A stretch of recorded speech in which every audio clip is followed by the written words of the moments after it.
na ni bon na yonent def na ko ci yonent yi pour wax la ni li siiwoon ni kenn dootu ko def mooy dafay jur déséquilibre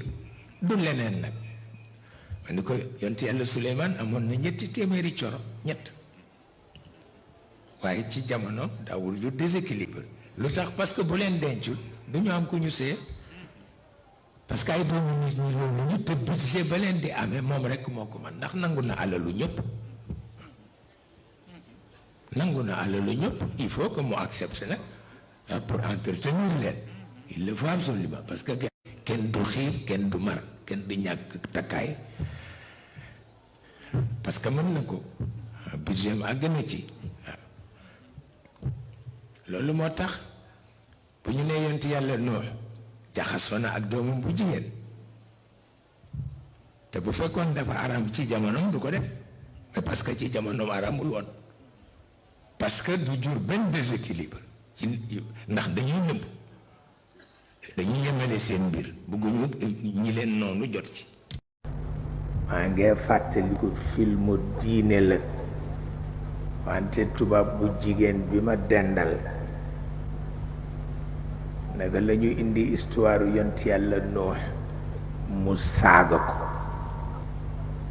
ndax li ñu ne amoon na doom ak doomam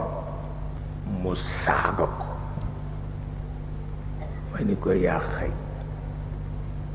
booba daganu lii ak ñàkk a daganam xewagul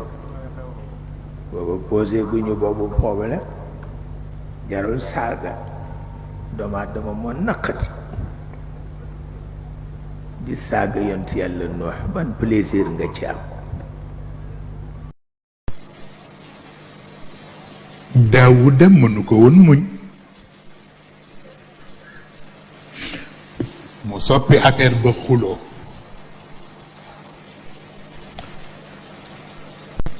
ba yegg na ci wax yonent yàlla Suleymaan ni ko xaalis bi fi nekkoon yépp fooye nga ko ndax sa coro yi xoolal lu toll noonu ku day ni Suleymaan bàyyam bi ko jur di ko wax ni ko xaalis bi fi nekkoon yépp fooye nga ko ndax sa coro yi te bi mu koy wax loolu booba Suleymaan mu ngi yëg ni baayam Daawud tëdd na ak doomam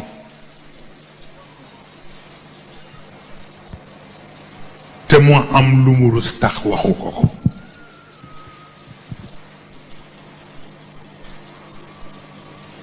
xoolal loolu